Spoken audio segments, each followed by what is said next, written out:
नमस्कार बच्चों, मैं सुरुचि सावरिया आपका ई कक्षा में स्वागत करती हूँ। आज हम कक्षा 4 की हिंदी विषय पढ़ रहे हैं और हिंदी विषय में आज पहला पाठ सुखधाम के अभ्यास प्रश्न हल करने वाले हैं। बच्चों, आप मेरे साथ यह कविता पिछले भाग में पढ़ चुके हैं जिसमें आपने जाना कि हमारे देश यानी भारत देश को सुखधाम कहा जाता है। क्यों कहा जाता है? क्योंकि यहाँ के लोग आपस में मिलजुल कर स्नेहपूर्वक रहते हैं।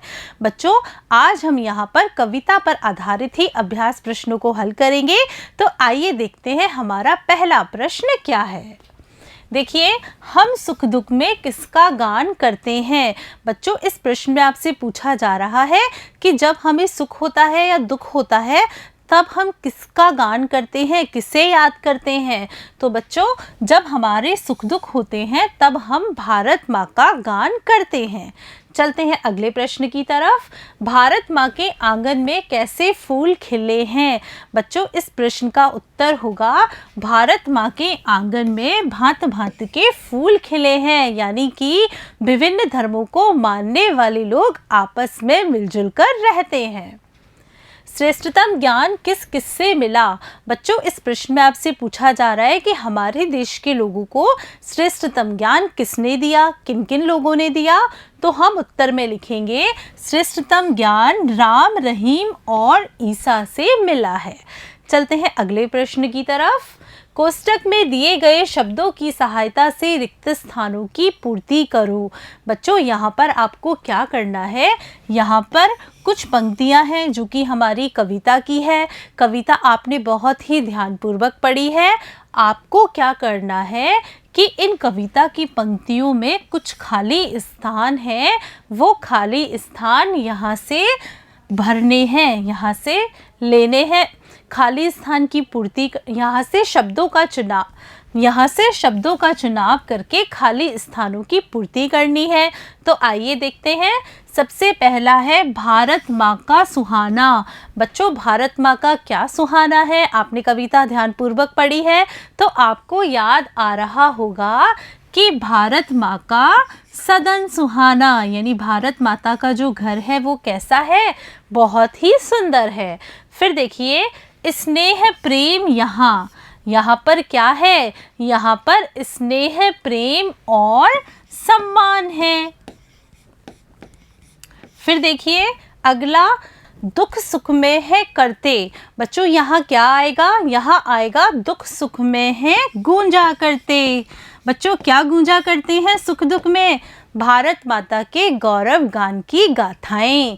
फिर देखिए, निष्दिन गौरव यहाँ। बच्चों, यहाँ हम क्या लिखेंगे? हम यहाँ लिखेंगे निष्दिन गौरव गान यहाँ, यानी कि हमारे यहाँ रात दिन भारत माता की गौरव गाथाओं का गान होता रहता है। चलते हैं अगले प्रश्न की तरफ। सुलभ एक सा ध्यान यहाँ का क्या आशय है? बच्चों, आपके सामने ये जो पंक्ति है, इस पंक्ति का अर्थ पूछा जा रहा है कि इस पंक्ति से क्या आशय है। तो हम इसके उत्तर में लिखेंगे, यहाँ इस पंक्ति का आशय है कि सभी मंदिर, मस्जिद और गिरजाघर समान हैं। आगे चलते हैं। सुख का धाम किसे कहा गया है? बच्चों, यह तो आपके लिए बहुत ही सरल प्रश्न है, क्योंकि आपको अच्छे से याद आ रहा होगा कि हम सुख का धाम किसे कहते हैं।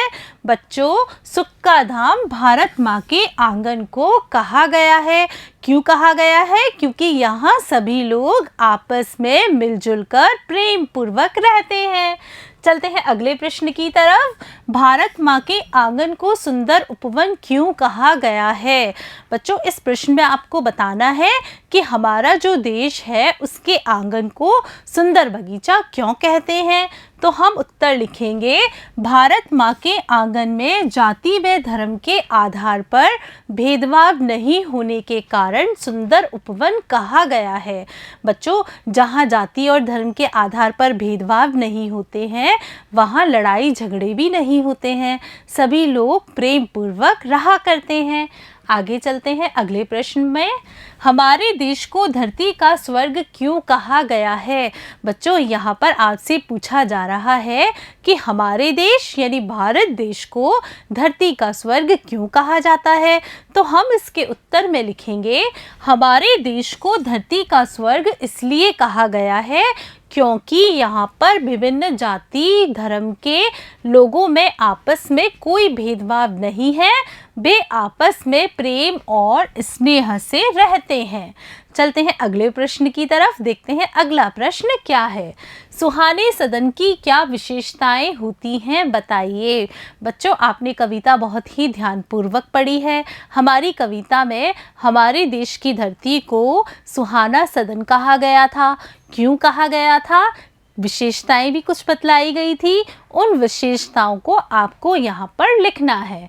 तो देखिए, हम लिखेंगे, कविता के अनुसार सुहाने सदन की विशेषता होती है कि यहाँ सभी लोग आपस में प्रेम और बिना किसी भेदभाव के रहते हैं, एक दूसरे के सुख दुख में साथ रहते हैं। यहाँ पर जाति धर्म से बढ़कर मानवता ही सबसे बड़ा धर्म है। बच्चों, आज आपने मेरे साथ आपकी पाठ्यपुस्तक आओ सीखें भाग प्रथम का पहला पाठ सुखधाम के अभ्यास प्रश्न हल किए। मुझे पूरा विश्वास है कि आपको इन सारे प्रश्नों के उत्तर बहुत ही अच्छे तरीके से समझ में आ गए होंगे और कुछ प्रश्नों के उत्तर तो यहीं पर याद हो गए होंगे। बच्चों, आप वीडियो रोककर भी इन प्रश्नों के उत्तर अपनी कॉपी में लिख सकते हैं और फिर याद कर सकते हैं। नमस्कार बच्चों।